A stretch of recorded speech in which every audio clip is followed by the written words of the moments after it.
Kabul, highlighting the security challenge the U.S. military faces in that country. The latest attack killed at least 90 people inside the diplomatic zone, 11 Americans injured among them. Illinois Republican Congressman Adam Kinzinger, member of the House Foreign Affairs Committee and a pilot in the Air National Guard, with me now. And, sir, good morning to you. The challenges are many. This does not happen unless you get help from the inside in this part of Kabul. Do you agree with that? Yeah, it's possible. This came from a sewage truck. Keep in mind, Kabul doesn't have sewer systems, so they have these trucks all over the place. And if you've ever been there, you see them everywhere.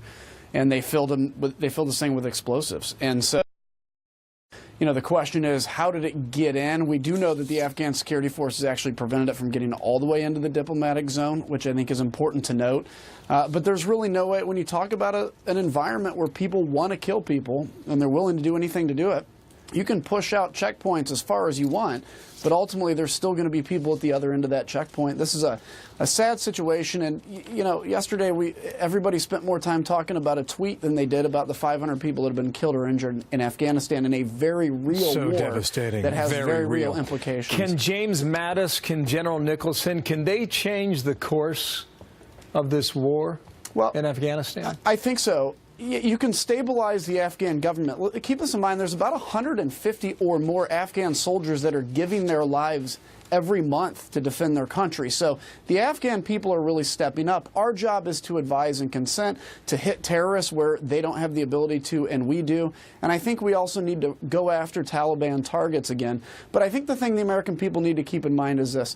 If you think that devastating truck attack was really bad yesterday, and it was bad yesterday, these are the kind of people that would love to be able to do this on the streets of the United States of America. And what's stopping is that we're fighting them over there versus relaxing and letting them do that over here. So this is a very important war, but it's important to keep in mind, too, when you're fighting an ideology, you're not fighting, you know, the Nazis with a standing army. When you're fighting an ideology, this is going to be a generational war. And as much as I hate to say it, I wish I had better news. I think we're going to be in a fight against radical Islamic terrorism probably for the rest of my life. You're right about all that. And you're right also about wanting to do it here in terms of killing more people and killing Americans. 2,000 to 4,000 is the proposal, American troops to join that fight. Would that make a difference? Well, I'm going to leave that to the generals who know better. I think whatever troops are necessary to accomplish the mission is what we need to do. The problem we had over the last 8 years under President Obama, number one, I can't remember a single time he ever made the case for the war in Afghanistan when he was president. He did a lot when he was candidate, using it to go against the Iraq war. But as president, I never heard him make the case to the American people. The other thing is he would put in like 9,800 troops.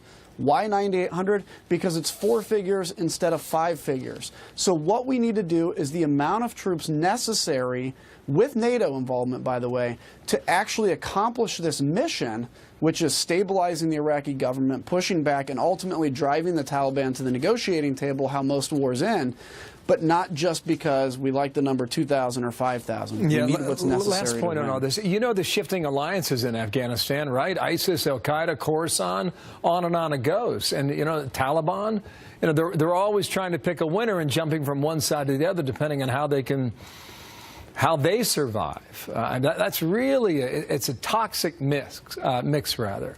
General Nicholson earlier this year said we are at a stalemate. Do you think that's the case? Last word.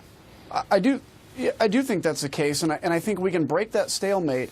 And as you mentioned, there are shifting alliances. The key is let's try to change the view that this is a stalemate. Let's go on the offensive. Some of these people you can potentially bring onto your side or neutralize them through negotiated solution when that time is right.